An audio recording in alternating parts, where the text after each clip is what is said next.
जय हिंद दोस्तों, जय हिंद बच्चों। भूगोल की क्लास में आपका स्वागत है। हम पढ़ रहे हैं मानव बस्तियां, जिसमें आज का अपना जो टॉपिक है वो है ग्रामीण बस्तियों के प्रतिरूप यानी पैटर्न। किस प्रकार के पैटर्न हैं, इसका वर्गीकरण समझेंगे। सबसे पहले 3 आधार पर। पहला है विन्यास के आधार पर। विन्यास के आधार पर ग्रामीण बस्तियों को कई भागों में बांटा गया है, जैसे मैदानी गांव, पठारी गांव, तटीय गांव, वन गांव और मरुस्थलीय गांव। अर्थात मैदानी इलाके में जो गांव बने हुए हैं वो मैदानी गांव कहलाएंगे, जहां पर मोस्टली कृषि है वो की जाती है। पठारी गांव हैं, पठारों के अंदर जो गांव बने हुए हैं वो पठारी गांव होंगे, जहां कृषि मुख्यतः झूम कृषि की जाती है, पशुपालन किया जाता है। तटीय यानी समुद्र तटीय इलाकों के अंदर जो बसे हुए गांव हैं वो तटीय गांव होंगे और ये लोग मुख्यतः मछली पालन का काम करते हैं। वन गांव की बात करें तो वनों के अंदर यानी जंगलों के अंदर या वनों के आसपास जो गांव बसे हुए हैं वो वन गांव हो गए, और ये लोग ज़्यादातर जैसे लकड़ी काटना या वनों का जो अच्छी चीज़ें हैं उनका संग्रहण करना, ये काम किए जाते हैं। रेगिस्तानी इलाके में जो दूर दूर बसे हुए जो गांव ढाणियाँ हैं उनको मरुस्थलीय गांव कहा जाता है। तो यहाँ तो सिर्फ इतना सा ध्यान रखना है भी किस क्षेत्र में गांव बसे हुए हैं उनको उसी प्रकार के जो नामकरण है वो कर दिए जाते हैं। ये तो कहलाता है विन्यास के आधार पर ग्रामीण बस्तियों के प्रकार। इसी प्रकार से बात करें काम के आधार पर भी, कोई गांव है और उस गांव में ज्यादातर लोग किस प्रकार का काम करते हैं उस आधार अर्थात कार्य के आधार पर ग्रामीण बस्तियों के वर्गीकरण की बात करें तो जैसे लकड़हारा, तो जहां लकड़ी के काम करने वाले जो लोग हैं वो ज्यादा निवास करते हैं तो वो लकड़हारा गांव हो गया। मछुआरा गांव, जहां पर मछली पालन का जो काम किया जाता है, मत्स्य पालन का काम करने वाले लोग रहते हैं वो मछुआरा गांव हो गया। कृषि करने वाले लोग जिस गांव में ज्यादा रहते हैं उसे कृषि गांव कह दिया जाता है। पशुओं का पालन पोषण करने वाले लोग जहां पर रहते हैं उनको पशुपालक गांव हैं वो कह दिया जाता है। तो ये तो हुई सामान्य सी बात। अब अपना सबसे ज्यादा इंपॉर्टेंट वर्गीकरण है वो है आकृति, शेप के आधार पर, यानी किस प्रकार की ज्यामितीय स्ट्रक्चर बन जाती है। ज्योमेट्रिकल स्ट्रक्चर, कोई गांव बसता है तो उसकी शेप यानी ज्योमेट्री, ज्यामिति किस प्रकार की बन जाती है। वो वृत्त बनता है, वो कोई गोला बनता है, वो कोई त्रिभुज बनता है, चतुर्भुज बनता है, किस प्रकार की ज्योमेट्री बन जाती है उस आधार पर हम कुछ महत्वपूर्ण इंपॉर्टेंट आपके सिलेबस के अकॉर्डिंग जो आकृतियां हैं उनकी बात करेंगे। और बोर्ड परीक्षा में 100% इस टॉपिक से भी आकृति के आधार पर ग्रामीण बस्तियों के जो प्रकार यहां पर है पूछा जाता है एक प्रश्न बोर्ड में। इसी कड़ी में हम सबसे पहले बात करते हैं रेखिक या रेखीय बस्ती की बात करें, लीनियर जिसको कहा जाता है इंग्लिश में। तो ये रेखिक या रेखीय बस्ती कहां बसती है? ये किसी सड़क के किनारे, ये रेल लाइन के किनारे, ये नदी के किनारे, नहर के किनारे या किसी तटीय क्षेत्र के किनारे ये जो बस्ती है ये बस्तियां। तो रेखीय यानी सड़क, रेल, नदी, नहर, उनके किनारे जो बस्तियां बसाई जाती है वो रेखीय लीनियर कहलाती है। तो एक बात तो इतनी पता हो, प्लस आपको डायग्राम बनाना होगा, ये बनाना आपको आना चाहिए। यहां आप देखिए, मैं एक बार बता देता हूं, मैंने ये 2 लाइन यहां खींची है। ये लाइन एक सड़क हो सकती है, आप कहना चाहें सड़क तो इसके अंदर लिख सकते हैं सड़क, या साइड में लिख सकते हैं, नहीं लिखें तब भी कोई दिक्कत नहीं भी। ये एक सड़क हो सकती है, ये एक रेल लाइन हो सकती है, ये नदी या कोई नहर हो सकती है, और इसके आसपास ये जो डिब्बे बनाए हैं ये मकान बने हुए हैं। पास पास है तो सहत बस्ती होगी, दूर दूर है तो परकीर्ण बस्ती होगी। तो इस प्रकार से एक नहर, सड़क, नदी कुछ भी आप बनाइए और उसके साथ साथ यहां पर मकान बना दीजिए। तो ये डायग्राम किसका हो गया? रेखीय ग्रामीण बस्ती का हो गया, रेखीय पैटर्न हो गया, लीनियर पैटर्न है वो हो गया। इसी प्रकार से बनते हैं आयताकार पैटर्न। जब कोई भी 2 सड़कें कोई भी दो सड़कें, जैसे एक सड़क ये है और एक सड़क ये है, एक दूसरे को 90 डिग्री पर काटती है, समकोण पर काटती है, तो आकृति कैसी बन जाती है? आप देख पा रहे हो, आयताकार ग्रामीण बस्ती बन जाती है। और इस प्रकार की जो बस्तियां हैं ये आपको ज्यादातर जो समतल क्षेत्र है वहां पर ज्यादा मिलेगी। तो डायग्राम कैसे बनाओगे? ये दो लाइनें खींचकर, दो लाइनें एक दूसरे को काट दिया और उसके बाद दोनों तरफ आपको मकान बनाने हैं। कितने ही बना दीजिए इनके पास पास, बीच में ये गलियां हो जाती है, आपको कुछ शो नहीं करना है, मकान बना दीजिएगा। कुआ, कोई वृक्ष बनाना चाहें तो वो भी साथ में आप एक आधा बना सकते हो, वरना आप सामान्य डायग्राम बनाना है, दो सड़कें एक दूसरे को काट दिया और उसके पास आपने ये मकान बना दिए, तो ये आकृति कहलाएगी आयताकार होगी। तो लीनियर हो गया, रेक्टेंगल हो गया। अब सर्कल की बात कर लें, वृत्ताकार। वृत्ताकार बस्तियां कहां बसती है? तो ये कोई झील है, कोई तालाब है, कोई जोहड़ गांव में बना हुआ है, तो उस झील, तालाब, जोहड़ के चारों ओर गांव बस जाते हैं, यानी मकान बन जाते हैं। तो ये बीच में आप जोहड़ मान लें, झील मान लें, तालाब मान लें, और इसके चारों ओर ये मकान बन गए। तो इस प्रकार से जो बसे हुए गांव होते हैं वो वृत्ताकार गांव, बस्तियां हैं, वो कहलाती हैं। अब आपके दिमाग में भी आया होगा या आता होगा भी, मेरा गांव किस शेप का है? तो आजकल तो जैसे जैसे विकास होता जा रहा है ये आकृतियां बिगड़ती जा रही है।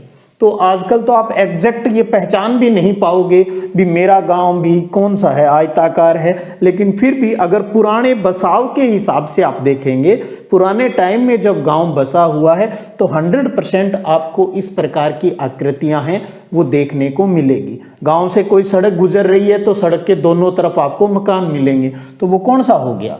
रेखीय हो गया, रेखिक हो गया, लीनियर जिसको कहा जाता है। तो उसके बाद बात करें टी आकार की। टी आकार ये सड़क के तिराहे पर देखिएगा, ये एक सड़क जा रही है और एक सड़क इसके अंदर आके मिल रही है, तो कौन सी शेप बन गई? टी शेप बन गई, तिराहा बन गया, तिराहा कहते हैं इसको। तो इसके चारों ओर आप इस प्रकार से मकान बना दिया, गांव बस गया, तो इसको कहेंगे टी आकार का पैटर्न हो गया, ज्यामिति हो गई। कोई मुश्किल नहीं है, बहुत ही इजी सा है।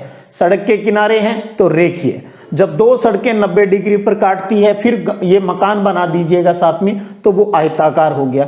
बीच में एक वृत्त बनाकर आप उसको तालाब, झील उसके अंदर लिख दे, भले तालाब, झील, या डॉट डॉट लगा दें, ये पानी शो हो गया। उसके चारों ओर मकान बना दीजिए, वृत्ताकार हो गया। इस प्रकार से टी शेप बनाकर सड़कें बनाकर काट दीजिए और फिर मकान बना दीजिए, वो टी आकार का हो गया। इसी प्रकार से देखें टी आकार के बाद वाई आकार। इसमें क्या हो रहा है? देखें, एक सड़क इधर से आ रही है, एक सड़क इधर से आ रही है और आगे जाकर एक नई तीसरी सड़क में मिल गई। तो जब दो सड़कें किसी तीसरी सड़क में, कोई दो मार्ग किसी तीसरे मार्ग में मिलते हैं, तो ये किस प्रकार की आकृति बन गई? वाई शेप बन गई। तो इसके पास साथ साथ आप ये मकान बना दीजिए, ये वाई आकार की आकृति होगी। इसी प्रकार क्रॉस, जिसे चौक पट्टी, चौकर भी कहा जाता है, ये चौराहे पर, जैसे ये यहां तो ये तो आयताकार है जिसमें हमने कहा दो सड़कें 90 डिग्री पर ही काटती है, यहां 90 डिग्री का कोई हिसाब नहीं है। इस प्रकार से दो सड़कें एक दूसरे को क्रॉस कर रही है, तो क्रॉस का निशान बन गया, तो इसके चारों ओर मकान बना दीजिए, ये क्या कहलाएगी? फिर क्रॉस पैटर्न कहलाएगा। टी शेप बन गया तो टी शेप। वाई शेप बना, कब दो सड़कें तीसरी में मिलती हैं तो वाई आकार। दो सड़कें एक दूसरे को क्रॉस करती है, चौराहा, चौराहे पर होता है, ये चौराहा बन गया एक तरीके से, चौराहे के ऊपर ये क्रॉस शेप हो गया। इसी प्रकार से देखें एक और तारा, स्टार पैटर्न की बात करें, स्टार लाइक जो पैटर्न है उसकी बात करें, तो इसमें आप देखिएगा कई सड़कें सेंटर में आकर मिल रही है, 5, 6, 7 सड़कें आपस में आकर मिल रही है और धीरे धीरे इसका जो बसाव है वो गांव के बाहर की तरफ होता जाता है और दूर ऊंचाई से देखने पर ये एक तारे नुमा आकृति है वो दिखाई देती है। तो फिर हम इसको क्या कह देंगे? B star based. तो जो बीच की साइड में है वहां पर आपको ज्यादा बसे हुए घर है, मकान है, वो दिखाई देंगे और जैसे जैसे गांव से दूर होते जाएंगे तो इस प्रकार से आपको कम गांव है, जो मकान है वो आपको दिखेंगे। तो ये बन जाता है एक स्टार। तो बहुत सारी सड़कें जब किसी एक जगह पर आकर मिलती है और उन सड़कों के किनारे जब मकान बस जाते हैं तो उसे पूरे गांव को ही तारा प्रतिरूप, तारा पैटर्न, स्टार पैटर्न है वो कहा जाता है। इसी प्रकार अब आ गया डबल विलेज, दोहरे ग्राम की बात करें। दोहरा ग्राम कब विकसित होता है तो देखिएगा, यहां दो चीजें गौर कीजिएगा। ये एक सड़क है और ये एक नदी हो सकती है, नहर हो सकती है। तो इन दो, क्योंकि ये सड़क जा रही है तो ये सड़क क्रॉस इस नदी नहर को कब करेगी, जब इसके ऊपर हम क्या बना दें, पुल बना दें। तो ये जो आकृति बनाई है यहां पर, ये पुल को शो कर रही है। तो जब सड़क है वो किसी नदी के ऊपर पुल बनाकर ये सड़क क्रॉस कर दी जाती है, तो फिर इस सड़क के किनारे भी मकान बन जाए और इस नहर या नदी के किनारे भी जो मकान है वो बन जाए। तो इस प्रकार से डबल जो पैटर्न हो जाता है इसे कहा जाता है दोहरे ग्राम कहा जाता है। तो ये बहुत इंपॉर्टेंट है बोर्ड परीक्षा के लिहाज से भी, और सबसे बड़ी बात बहुत इजी है। एक प्रश्न कम से कम इन डायग्राम का या इस डायग्राम पर आधारित क्वेश्चन आपके आएगा, मुश्किल काम नहीं है। इन आकृतियों का अगर आप स्क्रीनशॉट लेना चाहें तो आप स्क्रीनशॉट ले लें, ताकि मैं आपको एक बार फिर इनको बनाकर भी थोड़ा सा बता दूं भी किस प्रकार से बनाएं। कई बार देखा जाता है बच्चों को ये बनी बनाई आकृतियां हैं वो थोड़ी कम समझ में आती हैं। आप नाम को अच्छे से गौर करें, स्क्रीनशॉट ले लें या वीडियो रोककर इन आकृतियों को बनाना है। चलिए अब मैं इनको थोड़ा सा आपके सामने ही बनाकर बता दूं ताकि आपके लिए ये इजी हो जाए। सबसे पहले बात करें रेखिक या रेखीय की, इसमें क्या करना है आपको। फिर हम आयताकार, ये कुछ आकृतियां मैं आपको बना के बता दूं तो आप इजीली इनको बना पाएंगे, सीख जाएंगे बनाना, कोई मुश्किल काम है वो नहीं है। जैसे आपको रेखिक बनाना है, आप सड़क बना दें पहले, लीजिए भी, ये एक सड़क हो सकती है, नदी हो सकती है, नहर हो सकती है, खींच दी दो लाइनें और अब इसके चारों ओर आप इस प्रकार से वृत्त बना दें, पंचभुज बना दें, जो भी आप गोले लगा दें चाहिए। आपको बस ये पता होना चाहिए भी हाँ ये हमने मकान बनाए हैं। तो इस प्रकार से बना दोगे तो ये क्या हो गया, रेखीय पैटर्न हो गया। आयताकार की बात करें तो इस प्रकार से, और फिर इसको 90 डिग्री पर ये सड़कें काट दी। अंदर वाला आप मिटाना चाहो तो मिटा दो, वरना पड़ा रहने दो, कोई दिक्कत नहीं है। और फिर आप इसके चारों ओर मकान बना दो। मैंने कहा गोले बना दो या ये वर्ग बना दो, वो आपकी इच्छा है। तो ये हर गोला आपका क्या शो हो जाएगा, ये आपके मकान को शो कर देंगे। ऐसे ही आप यहाँ पर बना दीजिएगा, आपकी इच्छा है। जैसे मैं यहाँ दोनों ही बना के बता दूं, चाहिए आप इस प्रकार से वर्ग बना के बता दें, पंचभुज बना दें चाहिए। तो ये कौन सी आकृति हो गई, ये आयताकार शेप हो जाती है। और अगर आप डबल लाइन नहीं खींचते, अगर आप सिंगल बनाकर भी ऐसे करते हो तब भी वो सही है। ये नहीं है भी दो दो लाइनें खींचोगी तभी है। वृत्ताकार की बात करें तो लीजिए ये बना दिया, कोई तालाब, झील, जोहड़ कुछ भी बना दिया और इसके चारों ओर गांव बसा दिया भाई, तो ये बन गया वृत्ताकार हो गया। अब कितने मकान बनाने हैं तो थोड़े से बना दो, ताकि, और बहुत ज्यादा भी मत बनाओ ताकि डायग्राम सा लगे ही नहीं। चित्र इस प्रकार से बनाए जाते हैं तो कि देखने में भी सुंदर लगे। इसी प्रकार टी आकार की बात करें तो लीजिए ये एक रोड है और इसके अंदर ये एक रोड आ गई।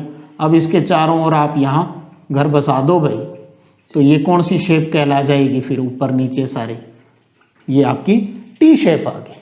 आप बताना चाहो तो साइड में से, अगर आपने, इसका मतलब क्या है, इसका मतलब मकान है या घर है, और इस लाइन का मतलब आपका सड़क है तो सड़क लिख दो, नहर है तो नहर लिख दो। जो भी आप अगर प्रदर्शित करके बताना चाहते हो भी मैंने यहाँ संकेत कौन से लिए हैं, क्योंकि भूगोल में हमें होता है ना भी जो भी हम चीज सिंबल के रूप में लेते हैं तो वो बता देते हैं। तो आप लिखना चाहो तो वो संकेत भी वहां पर लिख सकते हो, आपको जो भी डायग्राम बनाए। अब देखिए वाई शेप करना है तो ये लीजिए, ये वाई शेप हो गया।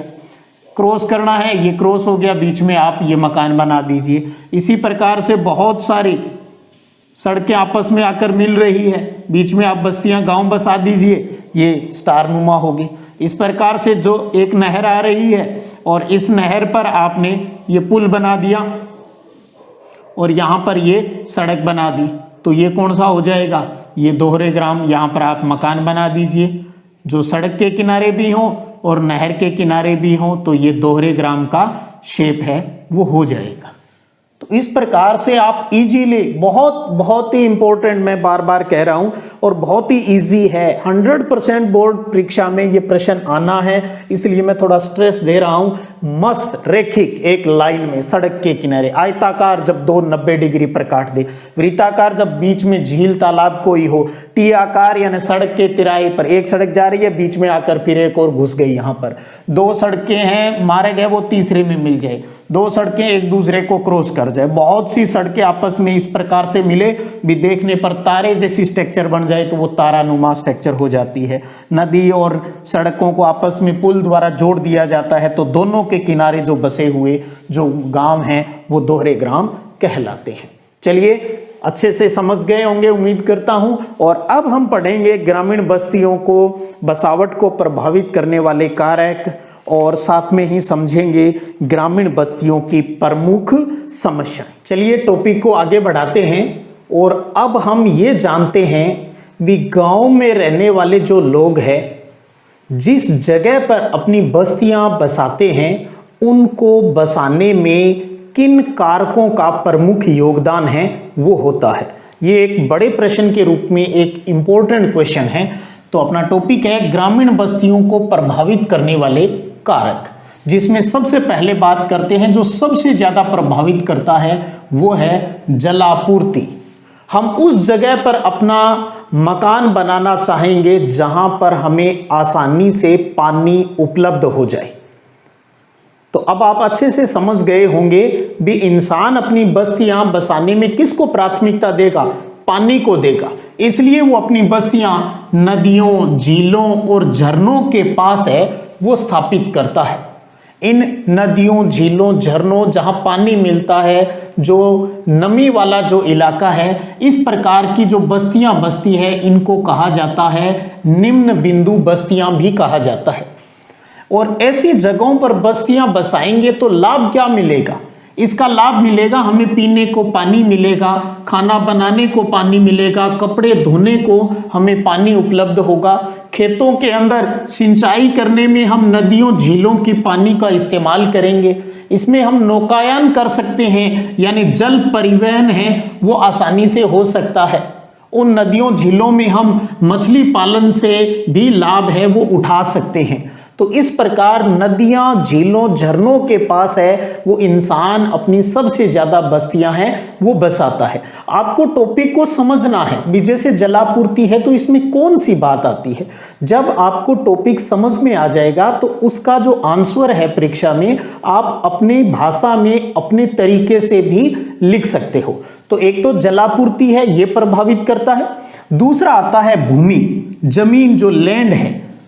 तो आपको पता है गांव में जो ग्रामीण बस्तियां हैं वहां पर लोग क्या करते हैं, वहां मुख्यतः प्राथमिक क्रिया यानी खेती करते हैं। तो इसका मतलब जमीन वहां की खेती योग्य होनी चाहिए, समतल होनी चाहिए, अर्थात कृषि के लिए उपयुक्त और उपजाऊ समतल मैदानों में अधिक बसाव मिलता है, अधिक ग्रामीण बस्तियां हैं वो बसाई जाती है। वो क्षेत्र जैसे नदी घाटी क्षेत्र हो सकता है, तटीय जो मैदान है वो हो सकते हैं। और समतल भूमि का फायदा ये भी है भी वहां पर परिवहन यानी यातायात की सुविधा है वो भी बहुत इजी से डेवलप है वो हो सकती है। तो भूमि का भी, और कौन सी भूमि, समतल और उपजाऊ भूमि का भी ग्रामीण बस्तियों को बसाने में बहुत महत्वपूर्ण रोल है वो रहता है। तीसरी बात करें, अगर उच्च भूमि के क्षेत्र हैं, उच्च भूमि के क्षेत्र के अंदर लोग क्यों बसना चाहते हैं? देखिएगा, जिन क्षेत्रों में बाढ़ आती है, अर्थात बाढ़ग्रस्त क्षेत्रों में बाढ़ से बचने के लिए उच्च भूमि क्षेत्रों का यानी ऊंचाई वाले एरिया का जो चुनाव है वो मानव करता है। और इसी प्रकार अगर दलदली कोई क्षेत्र है तो दलदली क्षेत्र में जब मानव अपना मकान बनाता है तो वो स्तंभों पर बनाता है यानी पिलर पर बनाता है।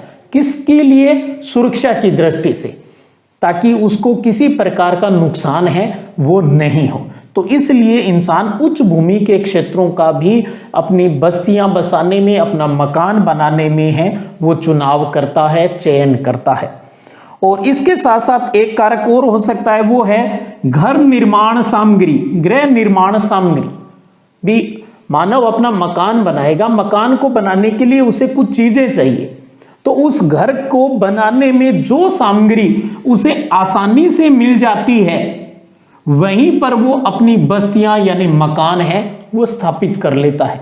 और आपको पता है अच्छे से, अलग अलग क्षेत्रों में अलग अलग प्रकार के मकान बस्तियां हैं वो बनाए जाते हैं। जैसे मैदानी भागों में बात करें तो मकान है मोस्टली ईंटों से बनाए जाते हैं। वहीं पर्वतीय भागों की बात करें तो पर्वतों में मकान है वो पत्थरों से बनाए जाते हैं। वनों के आसपास, जंगलों के आसपास रहने वाले जो लोग हैं वो अपने मकान किससे बनाएंगे? लकड़ी से बनाएंगे, क्योंकि वनों से आसानी से उसको लकड़ी है वो उपलब्ध हो जाती है। इसी प्रकार अगर ध्रुवीय क्षेत्रों को, बर्फीले क्षेत्रों की बात करें, जैसे एस्किमो जनजाति है वो ध्रुवीय क्षेत्रों में निवास करती है, तो वहां पर उसको क्या मिलेगी? ध्रुवीय क्षेत्रों में तो बर्फ है, तो इसका मतलब उसे मकान बनाने के लिए बर्फ ही मिलेगी। तो मकान किससे बनाएगा? बर्फ से मकान बनाएगा। और ध्रुवीय क्षेत्रों में एस्किमो जनजाति द्वारा बने वो बर्फ के जो मकान हैं उनको क्या कहा जाता है? इग्लू कहा जाता है। तो ये भी अच्छे से ध्यान रखिएगा, छोटे प्रश्न के रूप में भी निकल के यहां से प्रश्न आ सकता है भी ध्रुवीय क्षेत्रों में एस्किमो द्वारा बर्फ के जो मकान बनाए जाते हैं उनको क्या कहा जाता है? इग्लू कहा जाता है। इसी प्रकार अगर अफ्रीका के सवाना क्षेत्र की बात करें तो वहां पर मोस्टली कच्ची ईंटों के मकान हैं वो बनाए जाते हैं। अब तो इस प्रकार जिस इलाके में जो चीज आसानी से मिल जाती है उसी का इस्तेमाल करके मानव अपने मकान यानी बस्तियां हैं वो स्थापित कर लेता है। इसी प्रकार से एक और कारक हम अपने सिलेबस के अकॉर्डिंग पढ़ें तो वो है सुरक्षा। हर आदमी ऐसी जगह पर रहना पसंद करेगा जहां वो सुरक्षित रहे, जहां किसी प्रकार की कोई समस्याएं, लड़ाई झगड़ा, युद्ध की आशंका जहां नहीं रहे, वहीं पर रहना पसंद करता है। तो इसके अंतर्गत हमें क्या पता होना चाहिए भी? राजनीतिक अस्थिरता, जहां रोज सरकार आती जाती रहती है, जैसे अफगानिस्तान वाली जो समस्याएं हैं वैसी बातें, तो राजनीतिक अस्थिरता, युद्ध या आपसी लड़ाई या आतंक की जहां स्थिति होती है, वहां जो गांव जो स्थापित किए जाते हैं ऐसे क्षेत्रों में सुरक्षा की दृष्टि से भी ऐसी समस्याएं जहां होती है उन समस्याओं से दूर हटकर ही मानव सुरक्षा के लिहाज से अपनी बस्तियां हैं वो बसाएगा।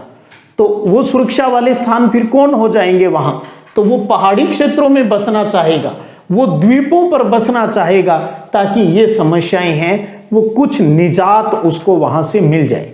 अगर हम अपने भारत देश की बात करें तो भारत में जितने भी दुर्ग जो बने हुए हैं, किले जो बने हुए हैं, वो आपको मोस्टली ऊंचे स्थानों या पहाड़ियों पर ही मिलेंगे। तो ऊंचे स्थानों पर और पहाड़ियों पर राजाओं ने अपने दुर्ग क्यों स्थापित किए? सुरक्षा की दृष्टि से, युद्ध की आशंका में अपने आप को बचाने की दृष्टि से, लड़ाई से अपने आप को बचाने की दृष्टि से, अपने आप को, अपनी जनता को सुरक्षा के लिहाज से ही हमेशा ऊंचे स्थानों को या शांत प्रिय स्थानों का इस्तेमाल है वो मानव करता है। तो इस प्रकार आप समझिए ये 5 प्रमुख फैक्टर हैं, यही नहीं और भी हो सकते हैं, लेकिन हम अपने सिलेबस के अकॉर्डिंग बात करते हैं। जलापूर्ति है, समतल भूमि है, उच्च भूमि के क्षेत्र है, गृह निर्माण सामग्री है या सुरक्षा, इन कारकों को ध्यान में रखकर ही मानव अपनी ग्रामीण बस्तियों को बसाता है, अर्थात अपना मकान है वो बनाता है। तो ये तो हुई ग्रामीण बस्तियों को प्रभावित करने वाले कारक। कंसेप्ट सीखना है, समझ में आनी चाहिए बात। इसके अलावा एक छोटे प्रश्न के रूप में एक बात निकल के आ सकती है, वो है भी नियोजित बस्तियां क्या होती है? नियोजित बस्तियां, जो प्लान सेटलमेंट होता है वो क्या है? नियोजित बस्तियां, एक तो ये ध्यान रखिएगा, ये बस्तियां सरकार द्वारा बसाई जाती है। भी सरकार प्लान करेगी भी हाँ हमें इस जगह पर सारी सुविधाएं देते हुए हमें बस्तियां बसानी है, तो सरकार पहले तो उस जमीन को खरीदती है, उसको चाहे किसी भी रेट में खरीदे, अपना जो सरकारी रेट होता है उसको कहा जाता है भूमि का अधिग्रहण। तो सरकार भूमि का अधिग्रहण करके लोगों के निवास के लिए आवास उसके लिए पानी और अन्य सुविधाएं, जैसे वहीं पर उसको पास में ही स्कूल की सुविधा मिल जाए, वहीं हॉस्पिटल की सुविधा मिल जाए, वहीं पर बच्चों के लिए सबके लिए पार्क की सुविधा हो जाए, तो ये इस प्रकार की सारी सुविधाएं हैं वो उपलब्ध करवाई जाती है नियोजित बस्तियों में। हर देश जो विकासशील देश है मोस्टली वो नियोजित बस्तियों के ऊपर काम करता है, वहां की सरकार काम करती है। दो उदाहरण भी आप ध्यान रखिएगा, एक तो इथियोपिया देश का, इथियोपिया देश के अंदर भी सरकार नियोजित बस्तियां बसाती है जिनको कहा जाता है ग्रामीणीकरण योजना। तो ग्रामीणीकरण योजना किस देश में संचालित है जो कि एक नियोजित बस्ती की योजना है, वो इथियोपिया के अंदर है। तो इथियोपिया में ग्रामीणीकरण यानी एक व्यवस्थित तरीके से गांव बसाए जाते हैं। इसी प्रकार अगर भारत की बात करें तो भारत की एक प्रमुख परियोजना है इंदिरा गांधी नहर परियोजना। तो उस इंदिरा गांधी नहरी क्षेत्र के अंदर भी उसके आसपास नहरी बस्तियां हैं वो सरकार द्वारा बसाई जा रही है। तो इस प्रकार से सरकारी प्रयासों से भी नियोजित बस्तियां हैं वो बसाई जा रही है और काफी कुछ परिवर्तन हो रहा है, एक सकारात्मक परिवर्तन देखने को मिल रहा है। तो ये तो हमने पढ़ लिया भी बस्तियों के प्रकार, फिर हमने कहा भी ग्रामीण और नगरीय बस्तियां होती है, फिर हमने ग्रामीण बस्तियों के प्रकार पढ़ लिए, फिर उनकी जो पैटर्न के बारे में जान लिया, हमने ये भी जान लिया भी जो बस्तियां हैं वो कहाँ बसाई जाती है, अर्थात प्रभावित करने वाले कारक यानी उनके कारणों पर हमने जो जानकारी है वो प्राप्त कर ली। अब सबसे बड़ा प्रश्न और अंतिम जो ग्रामीण बस्तियों से जुड़ा हुआ प्रश्न है वो ये है भी विकासशील देशों में इन ग्रामीण बस्तियों की प्रमुख समस्याएं क्या है। ये भी एक अच्छा प्रश्न है क्योंकि जो विकासशील देश है, आपको विकासशील देशों में ही ग्रामीण बस्तियां हैं वो अधिक देखने को मिलती है। विकसित देशों में इतनी ग्रामीण बस्तियां नहीं होती जितनी कि विकासशील देशों में है। तो विकासशील देशों में ग्रामीण बस्तियां तो बस गई, सरकार प्रयास भी कर रही है, लेकिन समस्याएं अभी भी बहुत सारी है। तो कुछ परीक्षा के लिहाज से हमें वो समस्याएं भी ध्यान में रखनी है। हमने यहाँ बिंदुवार लिखे हैं ताकि आपको याद रखना भी आसान हो जाए। सबसे बड़ी समस्या है स्वच्छ पेयजल की कमी है। तो जो ग्रामीण बस्तियां हैं विकासशील देशों में वहां पर स्वच्छ यानी साफ पीने के पानी का अभाव है, कमी है। तो जब पानी साफ नहीं है तो इसका मतलब जल जनित जो बीमारियां हैं जो खराब पानी से होती है, जैसे हैजा हो गया, पीलिया हो गया, ये ग्रामीण बस्तियों के अंदर होने वाले प्रमुख रोग भी हो गए। हैजा, पीलिया ये जल जनित बीमारियां हैं, ये भी आप ध्यान रखिएगा। इसी प्रकार ग्रामीण क्षेत्रों में आपको अच्छी स्वास्थ्य सुविधाएं हैं उनकी कमी मिलेगी। आपको बड़े हॉस्पिटल तो कहाँ मिलेंगे, अच्छे छोटे हॉस्पिटल का मिलना भी बड़ा मुश्किल काम हो जाता है। आज भी ग्रामीण क्षेत्रों के जो लोग हैं, जो कहा जाता है ना राजस्थान में जोड़ा छाप डॉक्टर, उनके सहारे हैं। और मैं कह रहा हूं अगर वो नहीं हो तो शायद हमारे देश की स्वास्थ्य जो सुविधाएं हैं वो चरमरा जाए। लेकिन फिर भी सरकार प्रयासरत है, काफी कुछ परिवर्तन है, सुधार है वो देखने को मिल रहा है। तो ग्रामीण क्षेत्रों के अंदर स्वास्थ्य सुविधाओं की कमी है, ये भी एक प्रमुख समस्या ही है। और इस समस्या का भी मेन कारण क्या मान ले हम भी, अच्छी स्वास्थ्य सुविधाएं नहीं मिल पा रही या बीमारियां लोगों में क्यों फैल रही है, वो है भी शौच घर और कूड़ा कचरे के निस्तारण की जो सुविधाएं हैं वो गांव के अंदर उपलब्ध नहीं है। हालांकि केंद्र सरकार भी इसके लिए सतत रूप से प्रयासरत है, वो रही है भी हर घर में शौचालय बने, कोई भी लोटा लेकर बाहर नहीं जाए, ऐसा प्रयास है वो सरकार कर रही है।